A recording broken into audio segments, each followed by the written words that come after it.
கிறிஸ்துவுக்குள் எனக்கு அன்பான தாய் தகப்பனார் எல்லோருக்கும் இயேசு கிறிஸ்துவின் இனிய நாமத்தினால் எங்கள் அன்பின் வாழ்த்துக்கள். இது உங்களுக்குரிய வேத தியான பகுதி. ஒவ்வொரு நாளும் கர்த்தர் உங்களுக்கு வேண்டிய நல்ல பலனையும் சுகத்தையும் கண்டிப்பாக தருவார். சங்கீதம் 12:5-8 வரை.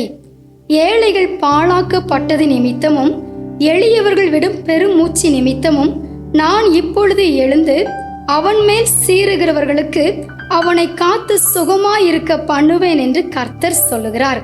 கர்த்தருடைய சொற்கள் மண் குகையில் 7 தரம் உருக்கி புடமிடப்பட்ட வெள்ளி கோப்பான சுத்த சொற்களாய் இருக்கிறது. கர்த்தாவே, நீர் அவர்களை காப்பாற்றி அவர்களை என்றைக்கும் இந்த சந்ததிக்கு விலக்கி காத்து கொள்ளுவீர். மனு புத்திரரில் சண்டாளர் உயர்ந்திருக்கும் போது துன்மார்க்கர் எங்கும் சுற்றி திரிவார்கள். கர்த்தர் உங்களை சுகமாய் தங்க பண்ணுவார். God bless you.